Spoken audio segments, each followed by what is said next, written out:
Iniciando aqui então o nosso estudo de hoje, o Livro dos Espíritos, livro 4, Esperanças e Consolações. Nós estamos no segundo capítulo, Penas e Gozos Futuros. O item é número 8, Ressurreição da Carne. Ele tem apenas uma questão, que é a 1010, né? Então, é uma questão dividida aqui em duas partes.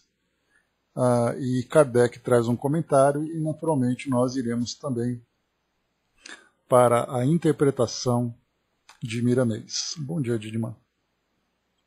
Esse é um tema, pessoal, que é bastante interessante de nós analisarmos da forma mais profunda, né, e embasada possível dentro aqui das nossas possibilidades. Isso porque o tema aqui, como diz para nós, o item número 8, Ressurreição da Carne, embora nós espíritas tenhamos uma visão, pelo menos de um modo geral, elaborado, compreendendo a reencarnação, entendendo também aquilo que diz respeito à ressurreição do corpo, aquilo que a ciência traz para nós como entendimento, né? Então, quando nós espíritas vemos um tema como esse, nós damos pouco valor, porque, de um modo geral, nós temos já as nossas concepções do que é a vida após a morte, do que é a continuidade da vida após a morte do corpo físico. Mas, quando nós estudamos, bom dia, embaixador, bom dia, dona Miriam.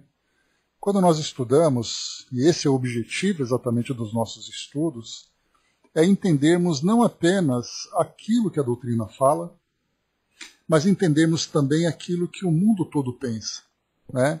Então, claro que a gente não tem a pretensão de fazer ali uma coletânea de definições do que o mundo todo pensa, porque isso é impossível, mas a gente vai concentrar aqui a nossa atenção nas religiões, nas escolas que têm maior destaque no nosso mundo, né? Então, eu posso entender que a reencarnação faz parte desse processo evolutivo e que nós temos a continuidade da vida após o desprendimento do espírito, do corpo que perde a sua vitalidade e o espírito então segue, mas quando nós olhamos para o mundo e vemos ali uma quantidade expressiva de pessoas que acredita de fato na ressurreição da carne, é importante nós entendermos qual é a ideia que é passada por essas escolas para que a gente faça ali uma comparação.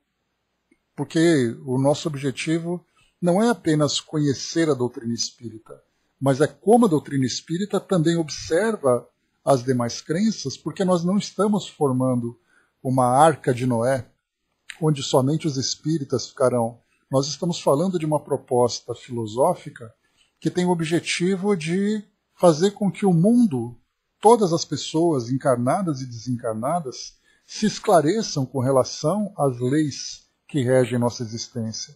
Então nós não podemos dispensar aquilo que as outras escolas também pensam, porque do contrário nós apenas estamos ali seguindo o nosso caminho para nos tornarmos espíritas, e não estudando de fato a doutrina espírita, contextualizada dentro de um mundo onde nós temos ali diversas linhas de pensamento. Por isso, então, nós precisamos ter essa base mais aprofundada, essa base mais solidificada, para entender exatamente o que pensam e por que pensam assim também. Por isso, nós vamos fazer aqui as nossas comparações. Inicialmente, eu tenho aqui separado para vocês um artigo. Antes de estudarmos o Livro dos Espíritos, nós vamos aqui fazer uma viagem por esse material aqui que eu separei para nós, né? Então nós temos aqui um site chamado olivre.com.br que traz um artigo interessante. Foi publicado no último mês de julho, um artigo, portanto, recente, que tem como título O que vem depois? Conheça o que 5 religiões pensam sobre a vida após a morte. E depois como subtítulo Reencarnação, Ressurreição, Céu, Purgatório, Inferno. O que nos aguarda depois da vida física, depois que a vida física acabar? Esse aqui é um artigo de Vinícius Bruno, que é jornalista. Então nós começamos assim. A vida após a morte é um tema que reflete o sentido da existência e o pilar da fé de muitas religiões. Em geral, só um instantinho. Então, retomando aqui a leitura do artigo que eu tinha iniciado, né? Vamos lá desde o princípio, rapidamente aqui. Muito bem. Então, mais uma vez, só para a gente reforçar, não sei exatamente em que ponto eu caí. O que vem depois, conheça o que 5 religiões pensam sobre a vida após a morte. Reencarnação, ressurreição, céu, purgatório, inferno. O que nos aguarda depois que a vida física acabar? Então, artigo do mês de julho de 2020. E Vinícius Bruno, jornalista, é o responsável aqui pelo artigo. A vida após a morte é um tema que reflete o sentido da existência e o pilar da fé de muitas religiões. Em geral, o que se pergunta é: o que vem depois que cessa a vida terrena? Como será a existência do outro lado? O que nos espera? Essas são algumas perguntas que a maioria das religiões tentam responder. O Livre listou o que pensam 5 delas. Primeiro, então, aqui, o cristianismo. O cristianismo é a religião mais conhecida e praticada no mundo ocidental. Em 2000 anos de história, a religião se dividiu em 2 grandes correntes, o catolicismo e o protestantismo, que mais tarde resultou no que é chamado de evangelismo. Apesar das diferenças doutrinárias entre católicos e evangélicos, ambos acreditam na ressurreição dos mortos. A ressurreição seria o que aconteceu com Jesus Cristo, que foi morto, crucificado e depois de 3 dias voltou à vida. A diferença é que católicos acreditam que após a morte existe um julgamento e a alma pode ir para o inferno, purgatório ou céu, dependendo de como foram as atitudes da pessoa na Terra. Já algumas correntes evangélicas acreditam que ao morrer, a alma fica repousando junto ao corpo no túmulo e, depois do dia do julgamento final, ou será direcionada para o céu ou o inferno, sem passar por um lugar intermediário, como o purgatório. Então nós vimos aqui, né, um resumo dessa doutrina, da doutrina tanto católica como evangélica, a doutrina católica que a gente vai ver um pouco mais de profundidade pela relevância que ela tem no nosso mundo, né? Então lembrando que nós não estamos aqui fazendo julgamento, nós estamos lendo aqui o contexto, a teoria dessa crença, e é importante que nós vejamos assim. Basta nós lembrarmos que no último censo feito há 10 anos, nós tivemos 25 milhões de espíritas. E nós temos que lembrar que no Brasil nós temos mais de 200 milhões de habitantes. E no planeta nós temos mais de 7,5 bilhões de habitantes. Então nós temos que considerar essas informações com muita seriedade, porque essa é a base da crença da esmagadora maioria das pessoas. Embora a teoria da ressurreição seja também valiosa, né, não a doutrina espírita, mas a doutrina da reencarnação. Por exemplo, na Índia, com mais de 1 bilhão de habitantes, entre budistas, entre espíritas, entre as religiões de tradições africanas aqui no Brasil, né, no caso do candomblé, da Umbanda também. Então nós temos ali essa ideia da ressurreição, aguardando o juízo final e tudo mais, é algo relevante, sério e deve ser estudado. Né? Bom dia, Flávio. Continuando aqui para nós. O Espiritismo é o segundo tema. Primeiro nós vimos então o cristianismo dividido entre as religiões católicas. Lembrando que nós falamos de católicas, né, entre a católica apostólica romana, apostólica ortodoxa nesse caso, né, nós temos a grega, temos outras, na própria Rússia também temos ali outra religião católica, então cada uma ali dentro, né, com as suas próprias bases. Então agora nós temos aqui o Espiritismo. O Espiritismo é uma doutrina filosófica que surgiu na França e foi decodificada pelo professor Allan Kardec. Observem aqui que eles falam, né, em vez de codificada, decodificada. Que na verdade a gente coloca como codificada, porque foi estabelecer um código significa organizar as informações, que foi o que Kardec fez. Ele pegou todos esses ensinamentos, ele organizou em termos de ordem, de entendimento, ele fez ali os aprofundamentos através das suas pesquisas.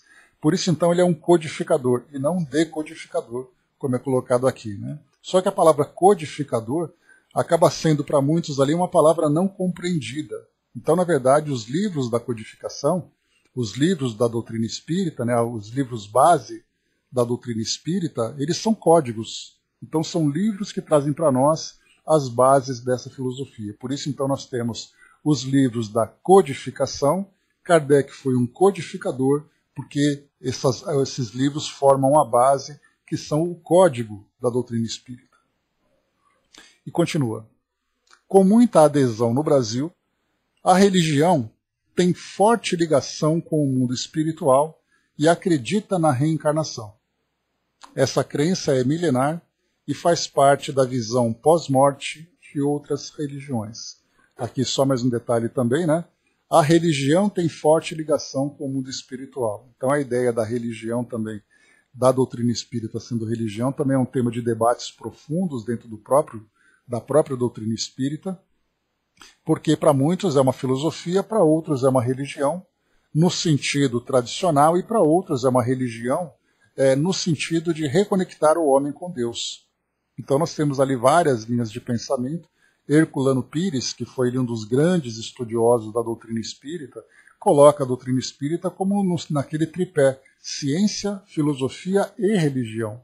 Não no sentido tradicional, onde a religião tem ali um livro de uma base filosófica, uma hierarquia, sacramentos, práticas, símbolos, né? Mas a doutrina espírita, ela vem como uma forma de reconectar o homem com Deus a partir dessa base filosófica. Então é uma religião no sentido diferente. Então temos muitos debates nesse sentido, mas de um modo geral o censo no Brasil considera a doutrina espírita como religião. As pessoas se atribuem, né, como crença à religião espírita, e para outros acabam negando muito mais por aversão a essa palavra do que compreensão no seu verdadeiro sentido. Então, dizer que a doutrina espírita é uma religião não traz problema nenhum, não existe nada de equivocado desde que se compreenda que é no sentido de reconectar o homem com Deus e não criar uma nova instituição como as demais que nós temos aqui no Brasil, né? Ou no mundo todo, né?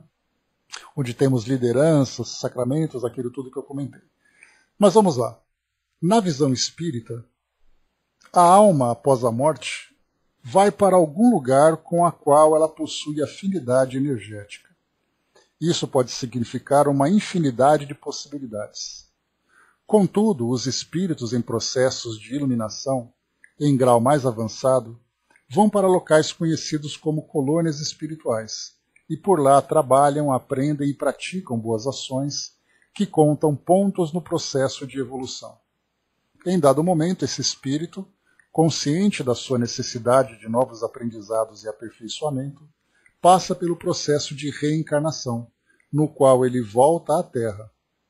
Esse processo é repetido inúmeras vezes até que o espírito não tenha mais necessidade de reencarnar, o que pode levar inúmeras vidas. Mas há também os espíritos que preferem não cumprir as leis divinas e ficam a vagar e a sofrer por locais tenebrosos conhecidos como umbral.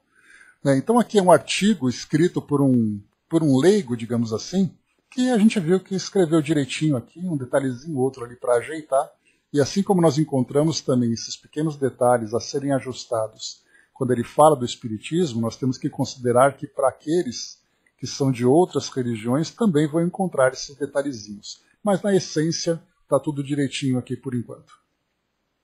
Para o islamismo agora, vimos cristianismo, vimos o espiritismo, lembrando que o espiritismo, na verdade, ele é uma derivação também do cristianismo. Na verdade, como Emmanuel traz para nós, o espiritismo é o cristianismo revivido. Né? Então, assim, redivido, né? Então, na verdade, a gente vê que ele deveria também ser considerado como cristianismo, como parte do cristianismo, mas, né, não no sentido das religiões tradicionais. Vamos lá, o islamismo. Os muçulmanos também acreditam na ressurreição. Monoteístas, eles também dividem o pós-morte entre céu e o inferno e acreditam que, segundo suas boas ações e pelo poder de Alá, vão receber as benevolências do paraíso. Já o inferno seria o local para onde vão as pessoas de más ações e que não receberam o perdão pelos seus pecados. Na religião também predominam conceitos como livre-arbítrio, obediência a Deus e rebelião. Não entendi aqui. Fatores que seriam preponderantes para garantir se a pessoa vai ou não para o paraíso. Ele colocou rebelião, não entendi bem essa colocação. Candomblé, vamos lá. O candomblé tem diversas vertentes e possui várias formas de encarar a vida após a morte. De modo geral, a religião de matriz africana também acredita em reencarnação, mas suas práticas não estão necessariamente fundamentadas na busca pelo bem-estar pós-morte, e sim na vida que se tem no momento. Para algumas culturas do candomblé, é comum os praticantes acreditarem que, após morrerem, voltarão para o orixá, que são as divindades ligadas às energias da natureza, e com isso sua essência se transformar na essência do orixá. Aqui dá a impressão de algo ligado com o panteísmo, né? Que a pessoa, assim, a sua essência se liga à essência do orixá. Então, essa ideia do panteísmo, assim, ela se mistura um pouco. Mas há os que defendem que, após a morte, aconteça algo semelhante ao que se prega no Espiritismo, com os espíritos podendo habitar o mundo espiritual, que para a religião é dividido em 9 dimensões distintas. E por último aqui para nós, o budismo. O budismo também acredita na reencarnação, de alguma forma, que também exista o julgamento da alma após a morte. Contudo, diferente do que se prega o cristianismo, no qual o julgamento é feito por Jesus Cristo, no budismo esse julgamento é feito pelos karmas, que seria o acúmulo de ações boas ou ruins que a pessoa fez durante sua vida terrena. O budismo também afirma a existência de uma fase conhecida como estado intermediário do ser, que acontece após a morte do corpo físico. Nessa fase, a pessoa entraria em uma nova dimensão astral, onde não há limites de tempo e de espaço. Também existe o inferno na visão budista e mundos inferiores, onde pessoas com más atitudes vão habitar após uma vida desequilibrada na Terra. Por outro lado, as pessoas que conseguiram exercer suas virtudes e qualidades direcionam-se para dimensões superiores, onde habitam semideuses e deuses. Né? Então aqui, algumas reflexões em torno, né, dessas bases, da base dessas religiões. A gente viu aqui que ele colocou para nós das religiões aqui mais comuns aqui no Brasil, né? Isso porque a gente poderia colocar também aqui o hinduísmo, a religião judaica, né? Então eles acabaram não abordando essas outras religiões, mas de um modo geral para nós aqui é o suficiente por enquanto. Então nós temos aqui agora, como eu falei para vocês, essa é a crença, mas a gente fala muito, né, que essas religiões creem na ressurreição, por exemplo, mas a pergunta é, né, onde se encontra escrito isso exatamente? Aí nós vamos ter ali, né, alguns trechos do Novo Testamento que fala ali sobre a ressurreição de Jesus e tudo mais, e a partir dali nós temos algumas interpretações. Mas o que vale para nós é aquilo que se encontra oficialmente escrito. E por isso então nós pegamos a religião católica, que é considerada a maior religião aqui do nosso país, e também considerada, né, a segunda maior religião do nosso planeta, sendo que a gente pode colocar da seguinte forma: o cristianismo é a maior religião do nosso planeta. E isso se nós juntarmos todas as vertentes cristãs. E o islamismo fica em segundo. Quando nós temos ali as ramificações, aí então o catolicismo, por exemplo, se separa das igrejas evangélicas e das demais igrejas, né? Então, a Igreja Católica, ela se torna a segunda, o catolicismo se torna, então, a segunda religião atrás do islamismo quando nós temos essa divisão. Então, juntas, né, as religiões cristãs formam ali a maioria. Quando nós temos a separação, o islamismo assume a primeira posição e a religião católica se torna, então, a primeira. E, claro, nós vamos, então, ter essa base para entender a respeito da ressurreição e de que forma que ela trabalha, fazendo exatamente ali, né, essa pesquisa num documento oficial da Igreja, que é ali o chamado Catecismo da Igreja Católica. E aqui eu peguei exatamente no site do Vaticano, nós temos aqui a versão em português, que mostra para nós aqui o documento que todo católico deve seguir. E aqui ele tem, né, não vou abordar porque não é do meu conhecimento, mas ele traz aqui, né, a primeira parte, a profissão de fé, ou seja, no que você acredita para ser católico. De que forma que há ali a celebração do ministério cristão, depois ali um entendimento sobre a vida em Cristo, depois ali a oração cristã que traz ali, né, o compêndio, né, de todas as orações que são realizadas dentro do cristianismo. Então fala sobre as celebrações, né, para quem já fez primeira comunhão, né, na época da escola, quando era criança, vai se lembrar de todos esses detalhes, né, quais são as bases dos dogmas, quais são ali as celebrações, quais são ali todos os preceitos seguidos por essa religião, os sacramentos, né? Então, enfim, para quem é católico, então, ele tem a necessidade de saber sobre esse documento. E nós vamos então pegar aqui Catecismo da Igreja Católica, nós vamos aqui no item, no artigo 2º, que trata, só um instantinho aqui, deixa eu pegar aqui o nome certinho. Esse artigo 2º, que é a profissão de fé. Então, se você é católico, você deve acreditar nesse documento. E nós vamos aqui, então, no 3º capítulo, ele coloca aqui para nós, né, creio no Espírito Santo, e tem aqui alguns artigos. Então, nós vamos aqui para o artigo, só um instantinho. Rapidamente, pessoal, só me encontrar aqui. Então nós vamos aqui para o artigo número 11, creio na ressurreição da carne. Então vocês veem aqui que creio, então quer dizer, você precisa crer nesses elementos que são passados dentro desse catecismo católico. Então aquele mesmo catecismo que é feito para a primeira comunhão, esse catecismo é um documento oficial, válido, que todo católico deve seguir. Então, nesse 11, mais uma vez, creio na ressurreição da carne. Vamos entender um pouquinho sobre a ideia dessa ressurreição. Antes, a Ana Moni colocou, né, nesse final de semana, assisti um seminário de Anete Guimarães sobre mediunidade. Ela sugeriu o filme Corpo, de Antônio Bandeiras. Assisti, realmente é muito bom. Né? Muito interessante também, viu, Ana Moni? Né, foi descoberto lá em Israel, através de uma escavação arqueológica, ossadas que provavelmente seriam de Jesus. E isso gerou uma grande polêmica na Igreja Católica, na história do filme, naturalmente, porque se Jesus ressuscitou e ele foi ao céu com o seu corpo verdadeiro, como aquela ossada foi encontrada? E aí o filme todo gira em torno desse debate, né, de saber se era, se não era. O Antônio Bandeiras, nesse caso, ele era ali um padre que fazia parte daquele, não sei exatamente o nome, mas seria aquele comitê de investigação do Vaticano, né?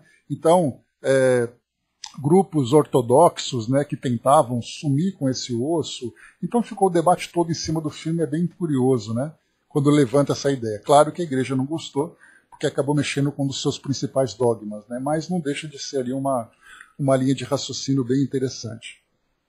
Esse filme, se eu não me engano, ele é de 98, 97, um filme bem, já assim, um filme antigo, mas bem interessante.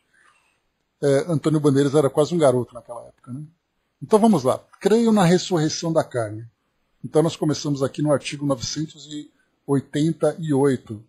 Né? Não com qualquer religião, embaixador, na verdade, não só com a Igreja Católica, mas se nós tivermos, por exemplo, ali, né, com a religião islâmica, só a título de curiosidade, tem um filme chamado O Mensageiro, com Anthony Quinn, né, aquele que ele fez ali, né, como é aquele filme? Um filme grego, acho que era Borba, o grego, não me lembro exatamente o nome dele. Mas, enfim, naquele filme, ele interpreta um dos mensageiros de Maomé. Né? E Maomé, nós lembramos, ele é o profeta, o principal profeta dentro. Zorba, o grego, isso, exatamente, André. Então foi Anthony Quinn que fez esse filme. Né? Então, ele interpretou também, então esse amigo muito próximo ali de Maomé, ou Mohammed, né, como eles chamam, e é muito interessante porque a importância que Maomé tem para o islamismo é tão grande que nesse filme o Maomé era a câmera, porque eles não usam símbolos, vocês podem observar que não tem imagens, né, o que se trabalha bastante dentro do islamismo é aquela meia-lua, né, que é mostrada nos seus templos, e muitos desenhos em termos de arte em tapeçaria, arte em cerâmica, mas não há representações divinas dentro do islamismo. Então você não tem ali uma imagem do que seria Deus, você não tem a imagem de Maomé, enquanto que a Igreja Católica e a religião cristã, de um modo geral, tem ali Cristo crucificado, tem Cristo sendo interpretado no cinema, mas a religião islâmica não faz isso. Então o filme é muito curioso porque o Anthony Quinn, que é esse mensageiro, ele conversa olhando para a câmera. Então a câmera não fala, a câmera não tem a imagem de Maomé, e tudo é feito olhando para ela, porque é tão sagrado que eles não têm essa representação. Então quando você cria ali uma charge, por exemplo, a gente já viu do que aconteceu lá em Paris, né, com aquele jornal, que ele acabou criando ali uma imagem satírica de Maomé e acabou depois tendo aquele problema todo, né, com invasão, com morte, com atentado. Né? Então, mexeu com religião sempre vai trazer problema, porque a religião é algo muito passional. E sendo passional, já viu que mexe com paixões e não com a razão. Então, da mesma forma também, se por acaso nós tivemos ali, quando foi mais ou menos há uns 7, 6 anos, não me recordo, mas nós tivemos um carnaval no Rio de Janeiro, no segundo grupo, em que nós tivemos aquele carro alegórico, né, o tema da escola era comunicação. E aí na comunicação nós tínhamos ali, falava sobre internet, satélite, telefone, etc, etc. E um dos carros ali no final falava sobre comunicação com os mortos.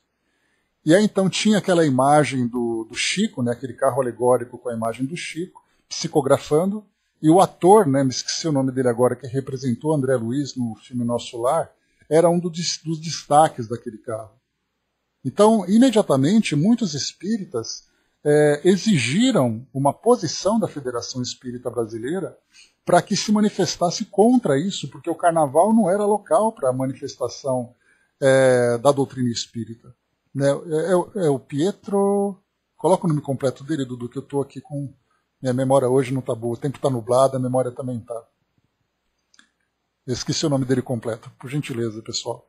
Então a gente vê assim que nós tivemos isso dentro da doutrina. Quando Chico, por exemplo, né, pois é, tá baixa hoje o embaixador. Então o Chico, quando ele é criticado por outras religiões, acaba criando essa grande mobilização, as pessoas ficam incomodadas, muitas vezes até um pouco mais agressivas. Né? Não está boa não, viu? Então, beijo, Sandra. Renato Pietro, é isso, obrigado. Né? Então, a gente vê assim que mexer com religião sempre vai criar alguma situação desse. Né? Por isso a gente tem que ter muito respeito. A liberdade de expressão tem limite. A gente entra naquela ideia do direito e do dever. Você tem o direito de expressar a sua opinião, mas você tem o dever de respeitar também a opinião do outro, a crença do outro, principalmente quando se trata de algo tão sagrado como é a forma como você se relaciona com Deus, né, e com o mundo espiritual de um modo geral. Mas enfim, vamos lá. Fechando aqui o nosso parênteses, então. Creio na ressurreição da carne. Vamos entender os artigos da Igreja Católica que fala sobre isso. Por que o católico deve crer na ressurreição da carne? O credo cristão, profissão da fé, da nossa fé... lembrando que isso aqui é o documento oficial, tá? Quem assina esse documento é o Papa. Só para ver que isso aqui não é um artigo, não é algo que eu peguei no Wikipédia, É um documento oficial do Vaticano. Tá? Começa aqui no 988. O credo cristão, profissão da nossa fé em Deus Pai, Filho e Espírito Santo e na sua ação criadora, salvadora e santificadora, culmina na proclamação da ressurreição dos mortos no fim dos tempos e na vida eterna. Nós cremos e esperamos firmemente que, tal como Cristo ressuscitou verdadeiramente dos mortos e vive para sempre, assim também os justos, depois da morte, viverão para sempre com Cristo ressuscitado, e que ele os ressuscitará no último dia. Tal como o dele, também nossa ressurreição será obra da Santíssima Trindade. Um artigo aqui de Romanos para poder embasar essa crença, né? Se o Espírito daquele que ressuscitou Jesus de entre os mortos habita em nós, ele que ressuscitou Cristo Jesus de entre os mortos também dará vida aos vossos corpos mortais, pelo seu Espírito que habita em vós. A palavra carne designa o homem na sua condição de fraqueza e mortalidade. Ressurreição da carne significa que depois da morte não haverá somente a vida da alma imortal, mas também os nossos corpos mortais retornarão à vida. Crer na ressurreição dos mortos foi, desde o princípio, um elemento essencial da fé cristã. A ressurreição dos mortos e a fé dos cristãos é por crer nela que somos cristãos. Como é que alguns de entre vós dizem que não há ressurreição dos mortos? Se não há ressurreição dos mortos, também Cristo não ressuscitou. Mas se Cristo não ressuscitou, é vã a nossa pregação, e vã é também a nossa fé. Mas não, Cristo ressuscitou dos mortos como primícias dos que morreram. Isso aqui é a carta de Coríntios, né? Paulo enviando lá para os Coríntios. Item número 1. A ressurreição de Cristo e a nossa ressurreição. Revelação progressiva da ressurreição. Deixa eu só aumentar um pouquinho aqui o zoom. Pronto, melhorou. Para lá. Tá aqui. Revelação progressiva da ressurreição. A ressurreição dos mortos foi revelada progressivamente por Deus ao seu povo. A esperança na ressurreição corporal dos mortos impôs-se como consequência intrínseca da fé num Deus criador do homem todo, alma e corpo. O Criador do céu e da terra é também aquele que mantém fielmente a sua aliança com Abraão e a sua descendência. É nessa dupla perspectiva que começará a exprimir-se a fé na ressurreição. Nas suas provações, os mártires macabeus confessam: o Rei do Universo ressuscitar-nos-á para a vida eterna a nós que morremos pelas suas leis. É preferível morrermos às mãos dos homens e termos a esperança em Deus de que havermos de ser ressuscitados por Ele. Aqui avança um pouquinho mais, falando sobre alguns trechos, e aqui tem um ponto interessante. Como é que os mortos ressuscitam? O que é ressuscitar? Na morte, a separação da alma e do corpo. O corpo do homem cai na corrupção, enquanto a sua alma vai ao encontro de Deus, embora ficando à espera de se reunir ao seu corpo glorificado. Deus, na sua onipotência, restituirá definitivamente a vida incorruptível aos nossos corpos, unindo-os às nossas almas pela virtude da ressurreição de Jesus. Quem ressuscitará? Todos os homens que tiverem morrido. Aqui uma citação de João: os que tiverem praticado o bem para uma ressurreição de vida, e os que tiverem praticado o mal para uma ressurreição de condenação. Como? Cristo ressuscitou com o seu próprio corpo. E é uma citação aqui de Lucas: vede as minhas mãos e os meus pés, sou eu mesmo. Mas não regressou a uma vida terrena. De igual modo, nele, aqui, deixa eu ver, Nele, todos ressuscitarão com o seu próprio corpo, com o corpo que agora tem. Mas esse corpo será transformado em corpo glorioso, em corpo espiritual. Alguém poderia perguntar: como ressuscitam os mortos? Com que espécie de corpo voltam eles? Insensato! O que tu semeias não volta à vida sem morrer. E o que semeias não é o corpo que há de vir, é um simples grão. O que é semeado sujeito à corrupção, ressuscita incorruptível. Os mortos ressuscitarão incorruptíveis. É de fato necessário que este ser corruptível se revista de incorruptibilidade, que esse ser mortal se revista de imortalidade. E aqui só para a gente finalizar. E como ultrapassa a nossa imaginação e o nosso entendimento, só na fé se encontra acessível. Importante isso, hein? Se você não consegue compreender através da razão, somente através da fé que você consegue perceber isso. Nós falaremos isso em seguida. Mas a nossa participação na Eucaristia dá-nos já um antegozo da transfiguração do nosso corpo, operada por Cristo.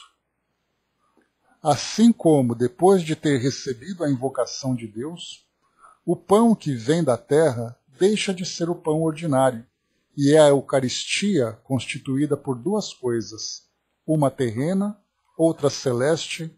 Do mesmo modo, os nossos corpos que participam na Eucaristia já não são corruptíveis, pois têm a esperança da ressurreição.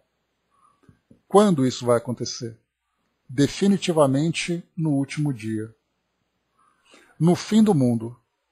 Com efeito, a ressurreição dos mortos está intimamente associada à parousia de Cristo. Aí depois é colocado para nós aqui, né? Ao sinal dado, à voz do arcanjo e ao som da trombeta divina, o próprio Senhor descerá do céu e os mortos em Cristo ressuscitarão primeiro. E aí depois aqui ele continua, né? Os ressuscitados com Cristo. Ele fala um pouquinho mais aqui também sobre morrer com Jesus Cristo, sobre a própria morte também aqui. Então, enfim, depois quem tiver interesse em conhecer um pouquinho mais, só pesquisar a título de estudo. Isso é importante a gente lembrar, né? Então vamos lá. O Dudu perguntou aqui, né? Deixa eu ver.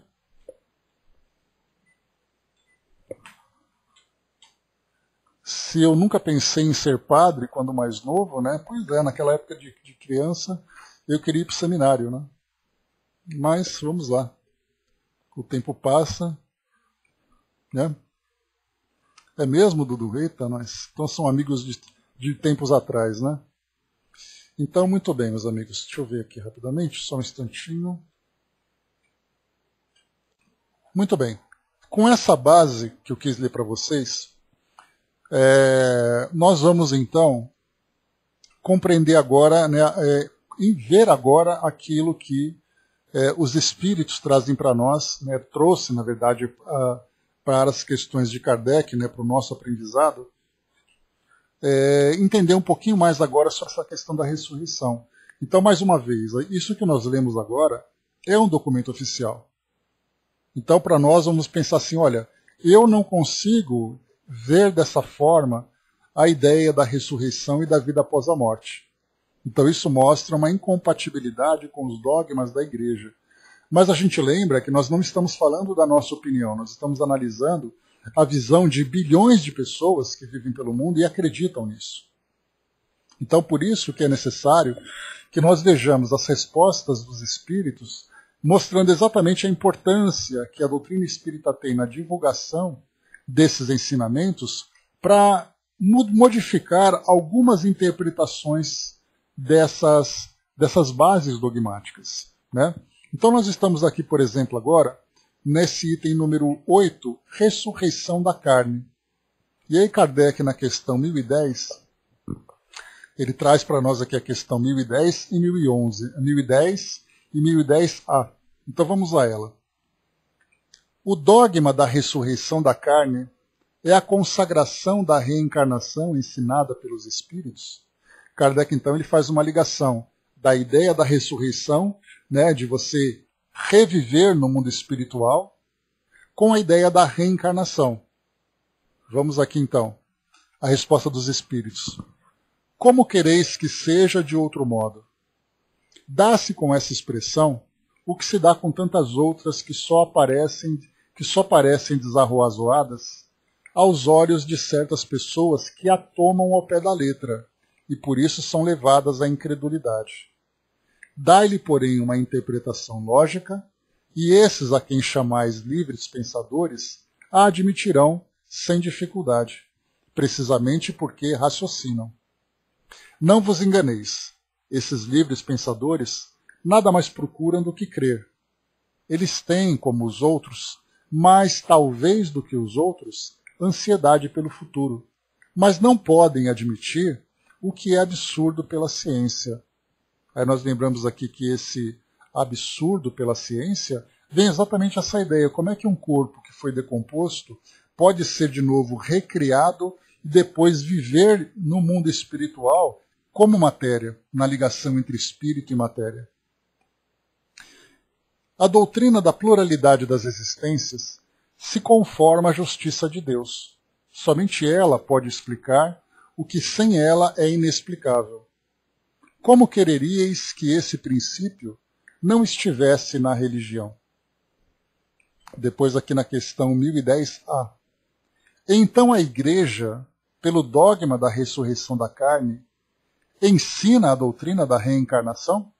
Por isso que eu quis ler para vocês o Catecismo da Igreja, porque Kardec trouxe para nós aqui uma comparação entre o dogma da reencarnação para a Igreja e a doutrina da reencarnação. E a resposta quer dizer, mais uma vez, né? Então a Igreja, pelo dogma da ressurreição da carne, ensina a doutrina da reencarnação? Isso é evidente. Essa doutrina é a consequência de muitas coisas que passaram despercebidas e que não se tardará a compreender nesse sentido. Lembram aquela ideia de que o Espiritismo não é a religião do futuro, mas é o futuro das religiões no sentido de uma nova interpretação ou uma reinterpretação daquilo que vem sendo interpretado, mas visto de uma forma diferente? Então a própria ideia da ressurreição será devidamente reinterpretada. Isso vai ser um processo longo, difícil, porque como nós vimos, essa aceitação, essa crença na reencarnação, ela é a base da Igreja. Se você muda a interpretação, esse entendimento, você, por consequência, muda a base da religião. E dá para a gente ter uma ideia do que é você abalar as estruturas que sustentam uma religião. Por isso é muito difícil. Uma outra ideia, só para a gente fazer aqui uma comparação, é a concepção por parte de Maria, que ela então engravidou de Jesus a partir da ação do Espírito Santo. Se você disser que Maria não engravidou dessa forma e que ela teve uma gravidez natural, você abala o dogma, a estrutura dessa religião. E as religiões não podem admitir isso, porque do contrário elas perderão tudo aquilo que elas pregavam durante séculos e séculos. Isso é um processo muito difícil. Isso é um processo extremamente complexo e sensível para as bases dessas religiões. O que a doutrina espírita já traz de forma diferente. Quando Kardec diz que a doutrina espírita é progressista e que se a ciência trouxer uma nova ideia, ela aceitará, ela não tem essa base para ser abalada. Ela simplesmente raciocina, analisa e absorve esse novo entendimento. Já um dogma religioso não pode ser modificado. Isso seria você desacreditar tudo aquilo que sustenta aquela crença. Por isso que é algo extremamente difícil a reformulação dessas ideias. Exatamente, embaixador. Por isso que tem tanta discrepância, porque cada um acredita numa coisa e eu não posso deixar de acreditar naquilo. Eu sou obrigado a sustentar aquilo até o final. Porque se eu mudar, acabou. O que pode acontecer com o passar do tempo, nós tivemos isso no século XV para XVI, quando nós tivemos ali a reforma religiosa. Quando nós tivemos ali, até mesmo também, o primeiro que nós tivemos foi lá no século IX, século VIII, quando nós tivemos ali o cisma entre a Igreja do Ocidente e a Igreja do Oriente. Eles não concordavam com aquilo que era pregado. O que a religião, o que a igreja de Roma pregava era diferente da igreja que Bizâncio pregava, que hoje é Istambul, né? Mas era ali onde é Constantinopla também. Então nós tivemos essas duas. E aí então, quando eles não concordavam, eles romperam. Ou seja, você tinha ali todo aquele conjunto rompeu. Podemos dizer assim, entre aspas, né? Não era exatamente metade, mas metade para um lado, metade para o outro. Um quis acreditar numa coisa, o outro quis acreditar em outra. O tempo foi passando, quando teve a reforma religiosa, rompeu de novo. Aí você teve ali a igreja anglicana, lá na Inglaterra, com o rei Henrique VIII. Você teve a igreja luterana, com Martinho Lutero, lá na Alemanha. E você teve João Calvino, lá na Suíça. E aí você teve ali 3 religiões que saíram da igreja católica de uma forma diferente. Tanto é assim que, se nós pensarmos numa situação curiosa que teve, foi quando o rei Henrique VIII ele queria se separar de Ana Bolena, que era sua esposa.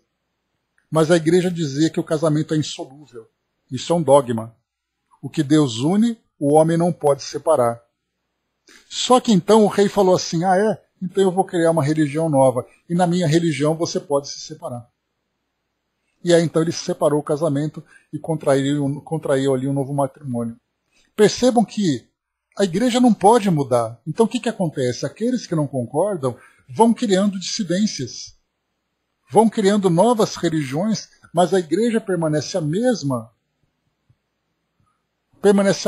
desde o princípio. Ela não pode mudar, é um dogma. Se ela mudar, ela deixa de ser quem ela é. E aí a gente vai encontrar ali não apenas a questão de crença, mas a questão também de orgulho. Os espíritos falam bastante para nós aqui nos estudos a questão do orgulho dos homens. Você não acredita porque de fato é uma verdade para você.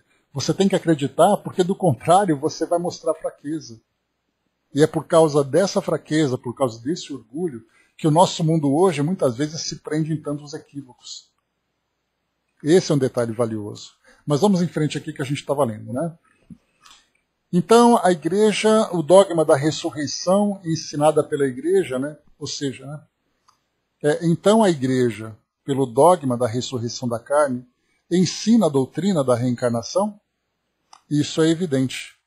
Essa doutrina é a consequência de muitas coisas que passaram despercebidas e que não se tardará para compreender nesse sentido.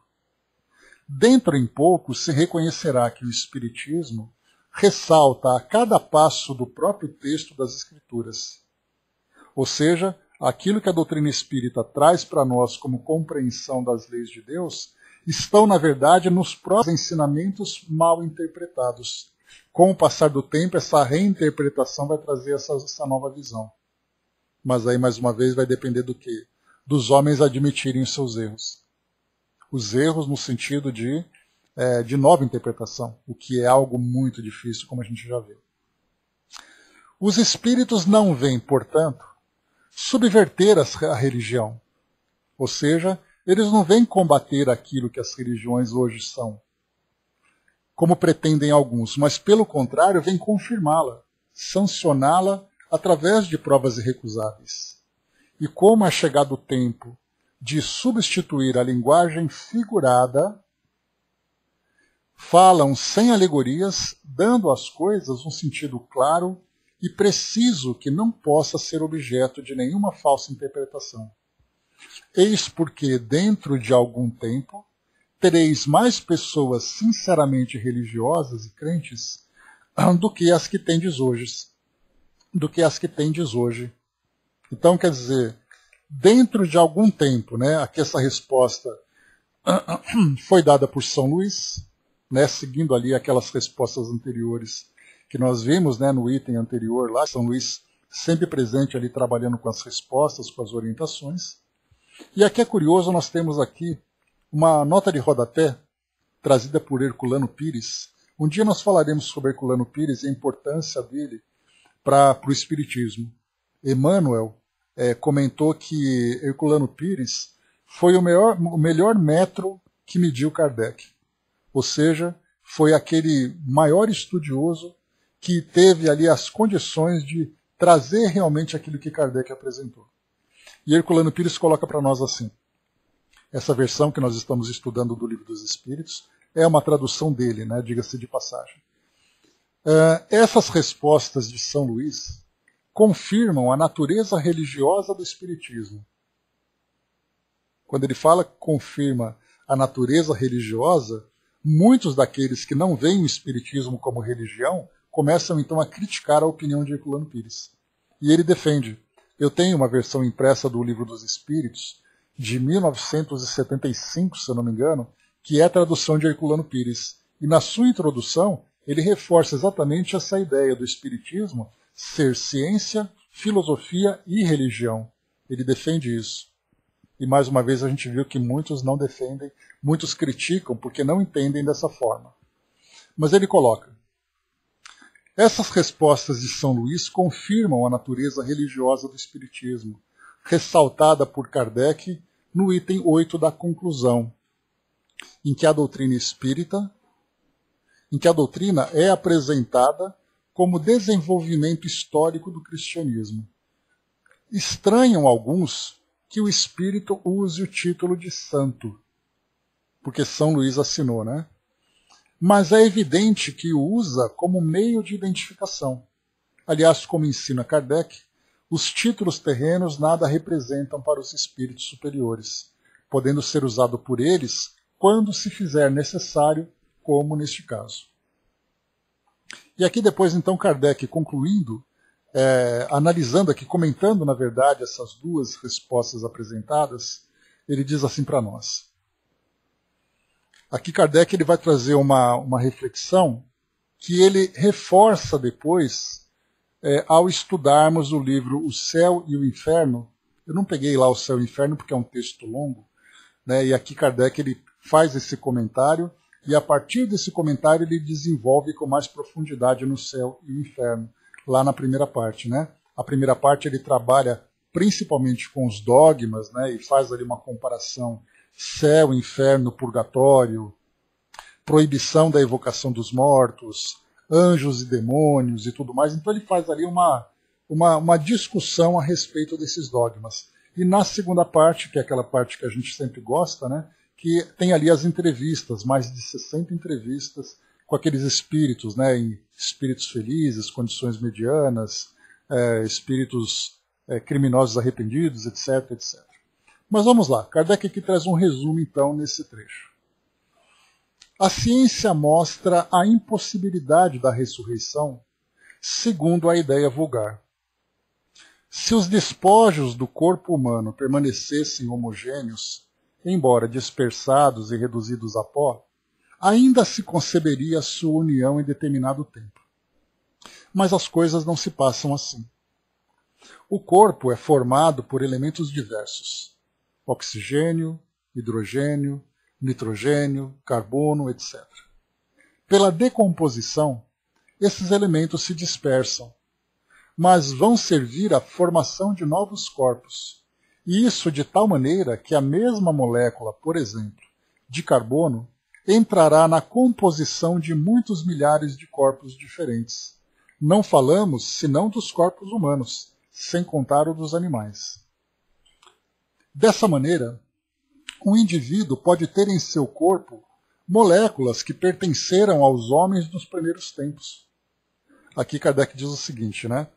Como o corpo em decomposição acaba virando depois adubo, então a gente pode imaginar, né, de todos os corpos que foram decompostos no solo do nosso planeta e que acabaram fertilizando a Terra. E aí então aquelas plantas, aqueles alimentos, né, que nasceram dessa terra, naturalmente absorveram esse carbono do chão para sua própria formação, assim como outros elementos também. E quando você come essa planta, significa que aquele carbono que pertencia àquele corpo em decomposição já não pode mais ser absorvido por ele, porque agora ele pertence a nós. Então, se vai haver a reencarnação, a ressurreição, como aquele corpo vai ser formado de novo se os elementos que compunham ele já não existem mais? Esse é o raciocínio que Kardec apresenta. É um raciocínio lógico-científico só para mostrar que não é possível você pegar aquele corpo decomposto e formar ele de novo para que o espírito possa se elevar ao céu. Por isso a interpretação de ressurreição nesse sentido literal acaba chocando-se simplesmente com o raciocínio lógico-científico. E ele continua.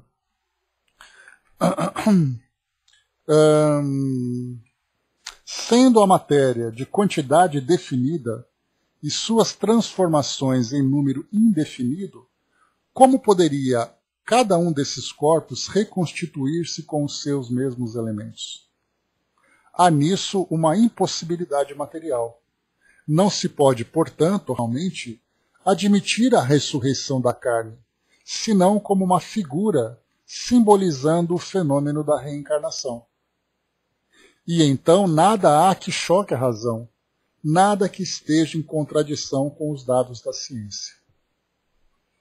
É verdade que, segundo o dogma,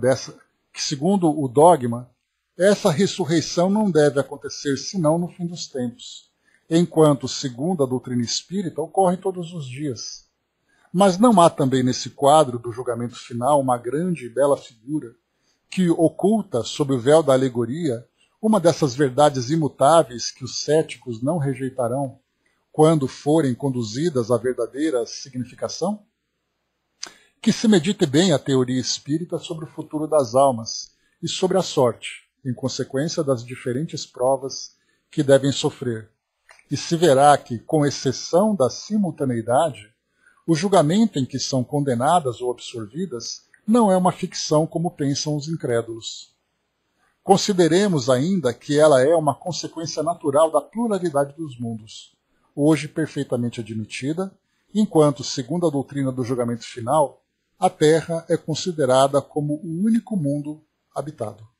Então, até mesmo nesse ponto, nós acabamos encontrando, né? Manda, Dudu. E aqui nós temos um comentário também de Herculano Pires que diz para nós assim: a pluralidade dos mundos habitados era admitida como possibilidade no tempo de Kardec, como o é hoje, embora a ciência não admita como verdade comprovada, ou seja, né, mundos habitados e comprovado pela ciência. Né? Flammarion, Camille Flammarion, um astrônomo da época de Kardec, pode mandar. Estou acabando a leitura aqui já. Flammarion publicou uma grande obra a respeito, traduzida para o português, A Pluralidade dos Mundos Habitados. E no prefácio de O Desconhecido e os Problemas Psíquicos, declara com a sua autoridade de astrônomo: a imortalidade através das esferas siderais parece-me o complemento lógico da astronomia. Os astrônomos atuais procuram obter provas a respeito. Né? Então, aqui essas considerações de Kardec a esse respeito. Padre Carmino, seja bem-vindo. Né? Muito obrigado pela participação. Vamos aqui então à nossa mensagem, que diz assim: acompanhe os seus estudos durante algum tempo, e a sua vontade enorme do aprendizado geral, do aprendizado religioso em todos os seus segmentos, mostra a nós que isso traz a certeza de que você, irmão, estará sempre sendo acompanhado por nós, falangeiros, diáconos e padres que trarão sempre a boa vontade de te seguir, seja na sua ajuda pelo estudo, seja pela ajuda moral, seja pela ajuda terrena em qualquer situação mostrada na sua proteção orgânica e física. Muitas situações aconteceram durante seu processo nessa sua vida terrena. E tu, irmão querido, com essa simplicidade, com essa humildade que trazes desde há muito, só nos leva a dizer-te: continua na ação de mostrar os estudos divinos, os ensinamentos da religiosidade, seja ela de qualquer matriz ou dogmática. O Espiritismo engloba tudo que se liga à divindade maior, seja no cristianismo, judaísmo, islamismo, etc. Pois nós daqui não relegamos o fato dessa distribuição de credos. Agradecemos a tudo que você, irmão, traz ao modo de vida, da fala, dessa corrente que só mostra que tu está no caminho do melhor. Nós, os padres que o cercam, trazemos à luz a seus momentos que difíceis às vezes se faz presente, mas que o melhor a ser feito e cumprido é revelar tudo aquilo que não te trará a alegria necessária para a sua vida futura, nesse espaço tão lindo que é o estudo de ser um bom cristão. A luz estará sempre permeando o seu caminho. Tenha fé e mostre a nós sempre essa destreza do saber das coisas que só te interessa. Deus o abençoe. Padre Carmino. Difícil fazer isso tudo assim, né? Tem que segurar aqui para o nó na garganta, né? Mas obrigado pela presença, pela companhia, pela participação, pelo auxílio, né, nesse trabalho que a gente faz e principalmente aqui na minha vida pessoal, né? Que desafios todos nós temos, né? Então, tendo esse amparo, né, com certeza o caminho se torna mais leve, né? Então, essa visão, né, que a gente começa a ter então a partir dessa presença, desse auxílio que a gente sempre recebe, né? Muito obrigado pela participação, né? Então, o que a gente vê aqui nesse trecho trazido pelo Padre Carmino é que a gente vê que do plano espiritual, olhando do plano espiritual, as religiões são parte dessa grande diversidade, né, dessa diversidade que existe entre culturas, entre interpretações, entre graus evolutivos das pessoas, né, dos crentes de cada filosofia. Então a doutrina espírita, o propósito dela é reformar realmente essas religiões com uma nova interpretação. Então esse, por exemplo, que nós estamos estudando sobre o dogma da ressurreição, é a nova visão a respeito dessa questão, assim como também da própria reencarnação. Se nós pensarmos, por exemplo, que dentro do budismo, nós temos ali do budismo e do hinduísmo, nós temos a reencarnação que se dá através da metempsicose também, né, quando um espírito reencarna, e essa reencarnação traz uma característica de punição para o espírito, pelos erros que ele praticou, ele pode reencarnar num animal e até mesmo num inseto. É o que essas religiões apresentam, e apresentam isso como dogmas muito fortes, muito sólidos. Só que a gente compreende que, através da evolução do espírito, ele precisa sempre de um corpo compatível com a sua nova condição. Então não pensemos que apenas a ressurreição precisará de uma nova interpretação. Até mesmo a reencarnação também precisará. A ideia do mundo espiritual, sobre céu, inferno ou qualquer outro ambiente que traga esse mesmo objetivo, essa mesma característica, também vai ser interpretado pelo sentido que nós já estudamos a respeito das penas eternas, que foi um dos itens anteriores que nós vimos aqui. Ou seja, ela vai ser eterna enquanto ela durar, enquanto o espírito resistir às suas mudanças. Por isso, então, nós vemos que tudo isso vai sendo modificado gradualmente conforme a gente vai fazendo uma nova interpretação. E todas as escolas religiosas terão uma nova interpretação, inclusive o próprio Espiritismo. Que quando nós passamos, né, quando nós vamos evoluindo, nós vamos também fazendo uma nova interpretação. Essa interpretação que nós fizemos hoje, por exemplo, do nosso estudo, é a partir da nossa compreensão atual. E se daqui, por exemplo, há 10 anos nós relermos esse texto e percebemos um detalhe ou outro que não foi percebido? Né? Manda, Dudu. Então, por isso nós temos que ver, nós fizemos já, essa é a terceira releitura que nós fazemos do Livro dos Espíritos. Nessa terceira releitura, quanta coisa foi falada de diferente da primeira? Porque nós estudamos coisas novas, absorvemos novos ensinamentos, aprendemos um pouco mais, né? Ah, tá, beleza. Aprendemos um pouco mais, então a gente vai evoluindo também, até mesmo no nosso entendimento, a respeito do que nós encontramos dentro da doutrina espírita. Para onde o espírito vai depois que ele desencarna? Aí nós temos aquela divisão, né? Os que aceitam os ensinamentos trazidos por André Luiz, que falava sobre colônias espirituais, e aqueles que não aceitam. Em que o espírito vai para o espaço e ele não tem lugar nenhum para poder se instalar, por exemplo. Essa é uma divisão dentro da própria doutrina espírita. Então nós vemos que também temos essa visão modificada. Né? Isso, a Miriam lembrou aqui, né, sobre o Alto de Barcelona, né? Vídeo relato do bispo responsável pelo Alto de Barcelona, após ter desencarnado, falando a respeito das novas ideias. Então nós tivemos ali Voltaire, que também falava sobre isso. Quantos outros espíritos também tiveram essa mesma ideia, né? Deixa eu ver aqui rapidamente o que você escreveu em cima, Miriam. E esse conceito agora que traz o espiritismo progressista não seria uma redundância? Talvez, Miriam, esse termo criado venha no sentido porque muita gente fala que os ensinamentos de Kardec precisam de uma nova interpretação. Kardec está ultrapassado.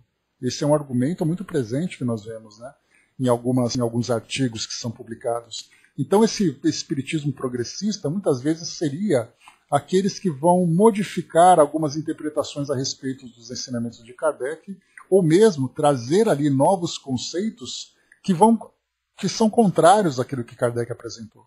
Então, não é uma redundância, na verdade seria ali uma nova corrente dentro do próprio espiritismo, para a gente ver que doideira que isso vai virar, né? Então, enquanto a gente não trabalhar com a nossa razão e entender essa característica progressista do próprio espiritismo, é o espiritismo que vai se modificando, que vai evoluindo.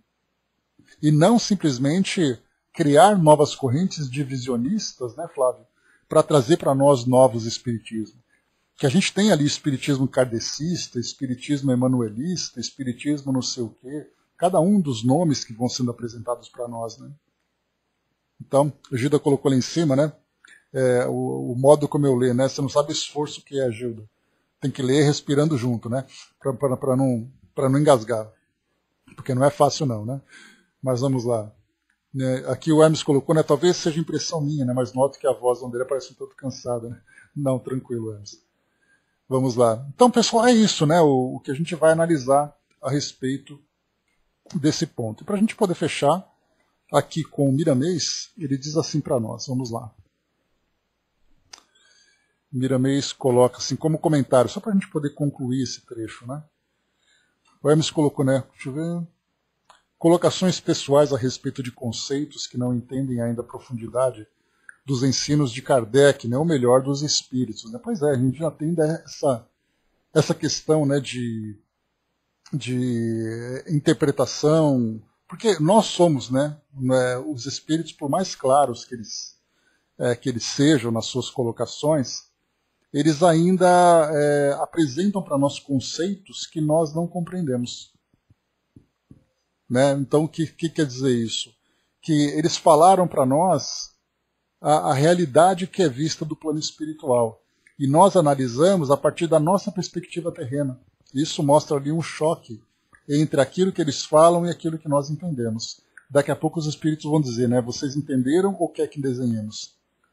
Porque é assim que a gente vai acabar pegando, né? Então, rapidinho, para a gente poder finalizar. Ressurreição da carne. É de se notar... Pois é. Mas como qualquer outra religião, né Miriam? Nós somos passionais. E sermos passionais significa que a gente analisa com o coração e não com a razão. Então, por mais que seja ilógico, nós acabamos cedendo a essa tentação, a essa irresistível tentação. Vamos lá então, pessoal, rapidinho, só para a gente poder finalizar. Miramês diz assim para nós.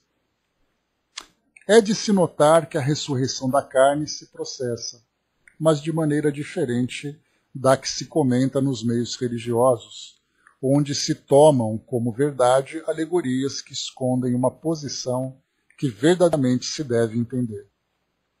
A carne ressurge, mas de modo diferente do que se prega em certos meios religiosos.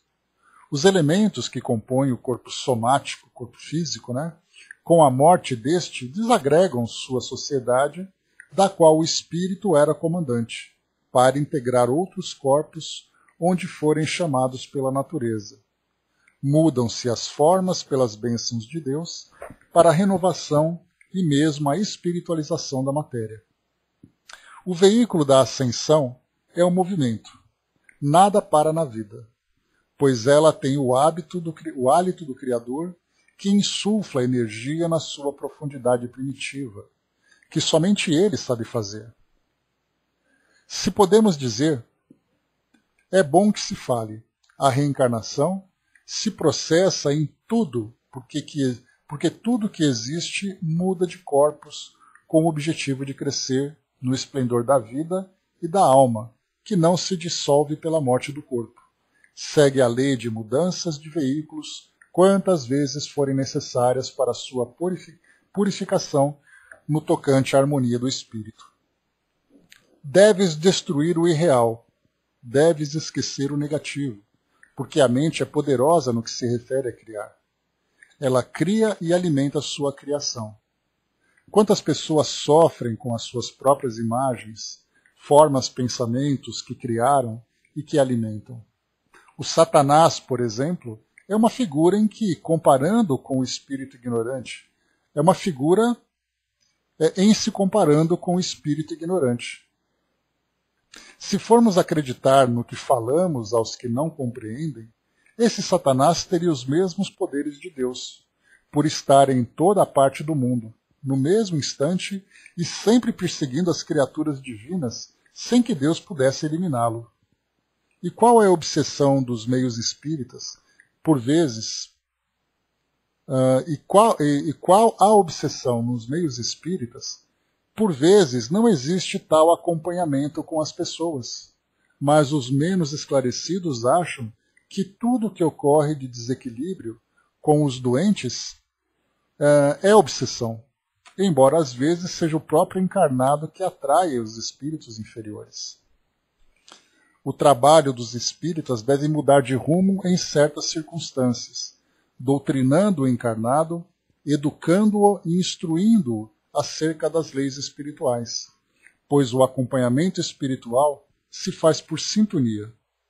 Mudando-se o modo de pensar, encontrar-se-á imediatamente livre de todos os tipos de espíritos que desejam persegui-lo. A carne ressurge em toda parte, mas não como certos religiosos pregam, da mesma forma que o desencarnante a possuía antes da desencarnação. O espírito troca de formas aqui e ali para cumprir a lei da reencarnação, conhecida em todo o mundo, e como é lei, se cumpre em todos os mundos habitados, para a glória da luz se fazer nos corações. Devemos meditar no que diz Mateus. Qual de vós, por ansioso que seja, pode acrescentar um côncavo ao curso de sua vida? É o mesmo que dizer, qual espírito encarnado ou desencarnado pode modificar a vida ou mesmo modificar as leis? Então, essa aqui é a colocação de Miramês para nós, trazendo um pouquinho dessa lógica, né, mostrando quantos conceitos se encontram ainda tão enraizados na nossa mente e que precisam ser reinterpretados. E quando a gente fala, então, mais uma vez, sobre crenças, né, nós falamos sobre estágios evolutivos, né, porque eu acredito enquanto eu me encontro nessa condição. Quando minhas ideias avançarem, quando as minhas ideias se ampliarem, eu terei então uma nova interpretação. Então, crenças vão se modificando, enquanto elas não se tornarem certezas, enquanto elas não se tornarem verdades. Mas para a gente chegar nesse estágio de verdade, ainda tem um longo caminho pela frente. Então, como eu falei para vocês, se hoje nós temos as tantas escolas que apresentam ali os seus dogmas e as suas interpretações, o Espiritismo, como nós vimos, não está livre disso. Se nós fôssemos falar dos temas polêmicos dentro do Espiritismo, nós passaríamos aqui vários encontros só falando de cada um deles. Então, quer dizer, é muita coisa ainda para a gente absorver, muita coisa para a gente poder aprender ainda e interpretar corretamente. Então, enquanto a verdade não se tornar absoluta, as nossas interpretações continuarão sendo crenças, por mais racionais que elas sejam. A gente lembra, né? Fé raciocinada e fé cega. Então a nossa fé, por mais raciocinada que ela seja, ela é uma fé limitada. Porque ela vai depender da nossa capacidade de razão. Como nós não atingimos ainda, estamos, na verdade, muito longe de alcançarmos, né, essa capacidade intelectual relativa à criatura, ao espírito, a racionalidade máxima, nós vamos raciocinar de acordo com a nossa capacidade. Portanto, corremos o risco ainda de fazer interpretações equivocadas. Então, fechando por aqui, pessoal. A Didima lembrou ali, né, a respeito de Kardec desatualizado, como foi falado, né, não é Kardec que tem que ser atualizado. Nós é que precisamos ampliar a nossa razão para alcançá-lo na sua grandeza. Né? Sim, né, muita coisa ele trouxe. E até mesmo, Didima, só para a gente ter uma ideia da dificuldade que é de termos uma interpretação correta da doutrina espírita, o livro, por exemplo, A Gênese, que é um livro muito interessante, muito importante de ser estudado, ele foi escrito por Kardec, conforme o conhecimento científico da época. E as opiniões dele também. Mas muita gente acredita que o livro A Gênese foi psicografado.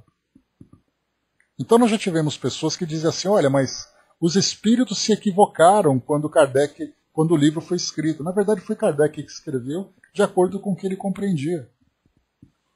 Então nós temos ali o livro dos espíritos, que vieram com respostas que nós já percebemos um precedente, que poderia ser modificado alguma coisa e Kardec já modificou. No caso, por exemplo, da possessão, que é um tema que a gente sempre comenta, Kardec mesmo modificou o conceito. Os espíritos disseram, não existe possessão. E na revista Espírita, Kardec disse, sim, existe possessão e nós comprovamos. Ou seja, nem isso é fechado.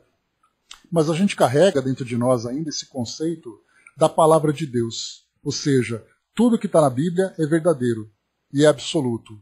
E nós interpretamos tudo que está no livro dos Espíritos é verdadeiro e absoluto. E Kardec já fez modificações da primeira edição para a segunda edição do livro dos Espíritos. Os Espíritos já modificaram suas opiniões. Kardec já contradisse aquilo que os Espíritos disseram em algumas passagens. Ou seja, são ideias que são lançadas para formar uma base de raciocínio e que é um raciocínio constante de comparação, de aprendizado. Essa ideia de conceito fechado, que tudo que foi escrito é imutável e é sagrado, é uma interpretação nossa, né? É esse atavismo que nós trazemos do nosso passado, mostrando assim, né, que nós acreditamos tanto naquela ideia da palavra de Deus imutável, que até hoje nós aplicamos isso na doutrina. Então ainda temos muito que avançar. Né? Nós estamos ali entrando vamos dizer assim, na alfabetização do mundo espiritual, e nós achamos que já estamos sendo pós-graduados, né? E na verdade nós estamos dando os primeiros passos ali. O Flávio lembrou ali também, né, sobre os saduceus, a ressurreição. Tem um capítulo muito bom no livro de Caibar, o espírito do cristianismo, né, estudado no nosso grupo. Né? E aí o Flávio já lembrou também que hoje é aniversário de Caibar Schutel, que é ali o nosso orientador espiritual do trabalho do espiritismo.net, e às 18 horas nós teremos então uma homenagem, né, uma live com dois grandes estudiosos sobre a vida de Caibar, que vai apresentar para nós ali algumas novidades. Né? Então, quem tiver oportunidade, por favor, assistam, né? Que vai ser bem bacana, lá no canal do Espiritismo Net, no YouTube. Dudu colocou, né, o tempo muda tudo, né, as histórias mudam, as crenças vão mudar, principalmente a nossa visão também vai mudar, com certeza. Muito bem, meus amigos, fechando por aqui o nosso encontro de hoje. No nosso próximo encontro, só para a gente lembrar, deixa eu pegar aqui rapidamente, nós vamos então entrar na questão, nós já terminamos aqui esse item que fala sobre a ressurreição da carne. A gente viu quanta coisa importante foi necessária, né? Quem acredita, por que acredita, o que deve ser modificado em termos de interpretação. E depois do nosso próximo encontro, nós teremos, se eu conseguir aqui alcançar o meu índice do livro dos Espíritos, só um instantinho, por favor. Pegando aqui rapidamente, que eu fechei aqui a página.